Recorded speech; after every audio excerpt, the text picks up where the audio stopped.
The Path of Man, Part 1. In January 2022, after Christmas, according to the old calendar, Matvey, the wise man of the village of Akurovka in Tambov Oblast, said knowingly, stroking his long, somewhat tangled gray beard, "The heavens are trembling. You do not see it, but it is clear to me. Too many people have bread upon the earth. They breathe and make the ground shake. I had a vision. People were quarreling, traveling somewhere in long columns, walking one after another with women, children, and all their belongings.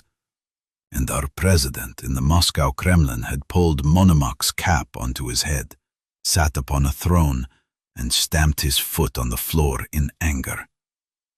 There is nothing else for it. There will be war to reduce the number of people." That day still passed without war, and darkness fell quietly upon the earth. After their evening chores, people prepared to lie down and rest. Little by little, the sounds of the noisy day faded into the night in the farmyards and cottages. Suddenly, a battered foreign car tore through the village street, throwing up slushy snow and setting the dogs barking wildly. The driver held the wheel with his right hand. His left arm was stretched out through the open car window, and in his fist fluttered a piece of red cloth. The village elder's wife saw it from the yard and hurried into the cottage to fetch her husband. "Come quickly! A courier has come from the village council with a red cloth. That means they have come for recruits. Oh, Lord, how could this happen so suddenly and unexpectedly?" In a thin, plaintive voice, the village elder's wife asked the cross-eyed messenger, "Who is the war against?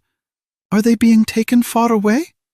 Without getting out of the car, Cross-Eye scratched his sweaty back and answered vaguely, "It seems to be with Ukraine, but I did not quite understand. There was no time. The chairman of the village council was hurrying me on, told me to drive without drawing breath. You see, the matter is like this. By noon tomorrow, our recruits must be in town, but the town is 200 kilometers away. Forget noon, we may not get there even by nightfall. We have no cars or anything, and the roads are drifted over with snow." "Who has ever seen or heard of men going into the Kremlin service without a farewell feast?" The people gathered around the messenger's car. The village elder's wife began to lament in a sorrowful voice. "Oh, my son, my dear Ivanushka, I bore you and raised you. Where are they taking you in the dead of night? In whose care will you leave your young wife and your heir, your little child? Your brothers and sisters, your old father, and me, your unfortunate mother." Ivan's young wife, Nastasia, beat her head against Ivan's chest and clung with both hands to his slumped shoulders. Ivan twisted his neck comically, as if his collar were choking him. He tried to pull her hands loose and scolded her in an irritated voice. "Let go. All you do is wail. Why are you singing funeral songs before I am dead? Come on, start setting the table. The stove is going cold. Get on with it. Bake whatever you have started there." The village elder stepped laboriously down the stairs, looked at his son with misty eyes and grumbled, "That is enough, women. Bring the vodka out of the pantry. There is still some left. Men are sent into the Kremlin service with songs and celebration, while you just keep howling." There were no songs and no celebration at that farewell. They went without bravado, without the encouraging intoxication of state vodka. There was no Crown Tavern or private inn in the village, and the supplies of the illegal vodka sellers were too small for the whole village. In this distress, it brought no wild joy. The women baked with tears in their eyes and were not sufficiently attentive. As soon as the sun rose, the villagers began to stir. People came out of their cottages. In front of the village elder's house, some battered old lorry had appeared to transport the recruits. Beside it, Matvey, the wise man, was bustling about. He wore a long homespun shirt with a padded jacket pulled over it. On his legs were old, dirty trousers. Next to him stood old Fedya, poking the snow with his stick and explaining heatedly, "This war will not last long. We had not heard a thing. In the old wars, rumors would start coming a whole year in advance. Soldiers were not gathered up in such a hurry then. This is just some kind of internal pacification under the Kremlin government. Do not wail, women. As I understand it, the men will soon be back." But Matvey proclaimed in a piercing voice across the whole village street, "The war will last a long time. According to the Kremlin's vision, too many Christian folk have bred, and there is not enough land. Until the Kremlin has destroyed all the surplus people, the war will not end." Part 2. The ancestor of the human being on Earth was an ape living in a cave, and that specific species of ape was an omnivorous, predatory ape.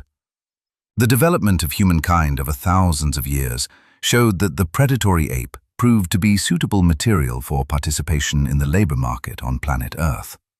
Compared with herbivorous ape species, the predatory ape had far greater chances of survival along the path of development. The physical attributes of the predatory ape, its nearly 2-meter body, powerful limbs, jaws with large fangs, its aggression in defending itself against attackers and in acquiring food, all these qualities pointed to the assurance of continuity in the harsh struggle for existence. The predatory ape-human invented the club, learned to use it skillfully, and beat away from the cave mouth all the beasts that threatened him. He had already developed far enough to be called human, or rather primitive human, although not yet as the species Homo sapiens. Yet can any person on planet Earth even now be called Homo sapiens, a rational human being? In our essence, are we not still primitive humans, predatory ape humans?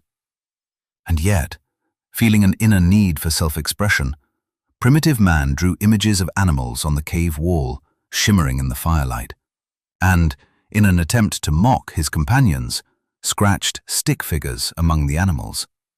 Sometimes, after filling his belly with a chunk of prey, and while in a good mood, primitive man hummed contentedly to himself or imitated birdsong with his puckered lips.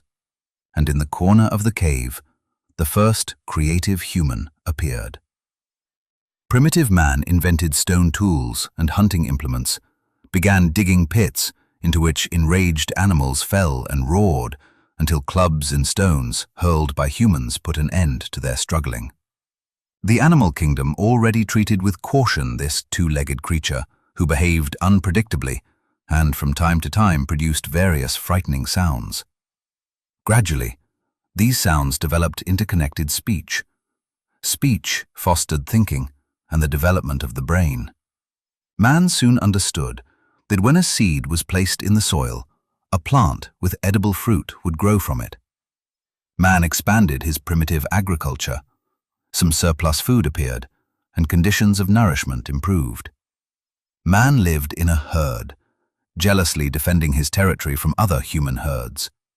The predator lived on within the human being, endangering the survival of his own species through constant fighting. Powerless against his fellow beings and the forces of nature, man developed a need to turn in prayer toward nature, so that it might have mercy on him and offer protection from his enraged fellow creatures. People worshipped the most varied beliefs, from stones, trees, natural phenomena, and heavenly bodies, to the mythological bodiless being called God, whom different peoples name in different ways.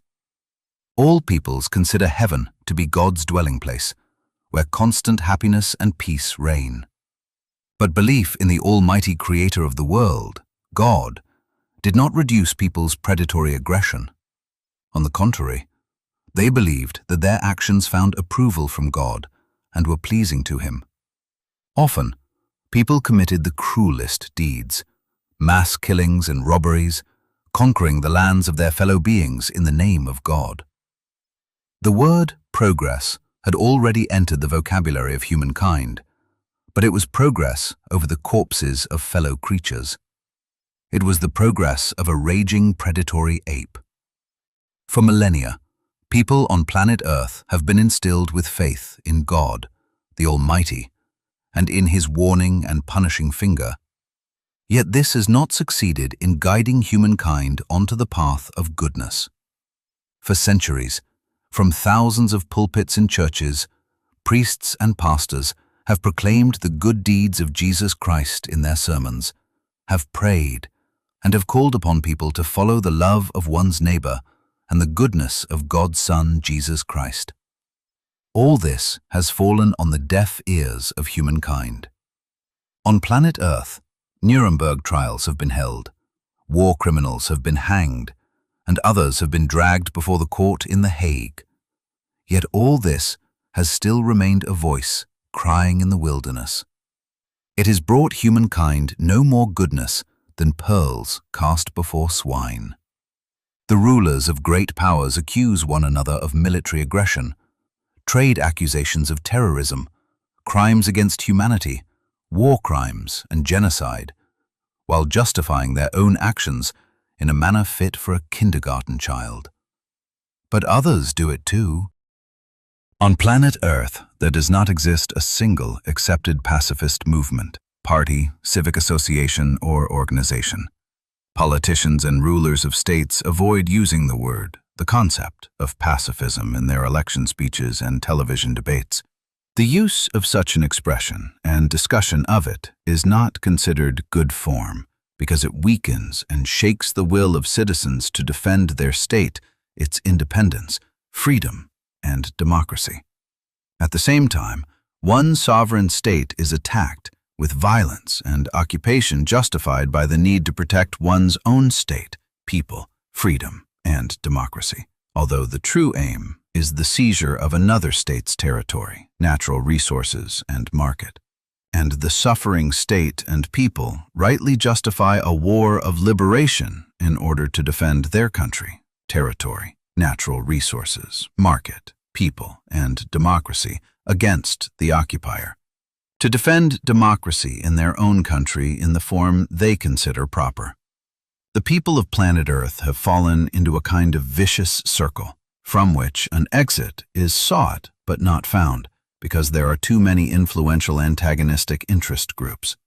Pacifism on planet Earth has been left as the domain of philosophers, other fools, and so-called sleepwalkers, who argue over the dilemma of pacifism with a glass of cognac and a cup of coffee. For pragmatists, everything is very simple. If war is being fought, one must focus on winning it. But unfortunately, wars have continued without interruption since the beginning of time, and with such a way of thinking, they will last until the end of time. At the same time, it cannot be ruled out that humankind will bring about its own end before the appointed time arrives. Meanwhile, the commanders of the warring sides demand ever more urgently from their governments. Give us weapons. Give us more effective, more lethal weapons. Give us drones. Give us killer drones. Mother Teresa, a humanist known on planet Earth, once said, "I have never belonged to any movement that fights against war. I have belonged to movements that fight for peace." Beautiful, golden words, except that soon humankind fighting for peace may end in total destruction, because once war has begun, it generally ends in the destruction of one side or the other. In the age of nuclear weapons, however, it may end in the destruction of a state and a people, or of all humankind on planet Earth. Human nature is now more or less the same as it was in the Stone Age, which lasted more than 100 times longer than recorded human history. The nature of the present-day human being was designed for Stone Age life, and yet, for the predatory ape human, this was the only correct nature, necessary for surviving the struggle for existence and ensuring continuity. Unfortunately, however, the predatory ape human, having acquired enormous brain potential along the path of development, still acts more under the guidance of the emotions of the predatory ape than under the guidance of the thinking brain. Leaving the cave, man began to build ever taller and more beautiful dwellings, created music, songs, dances, and works of literature that offered nourishment to the soul.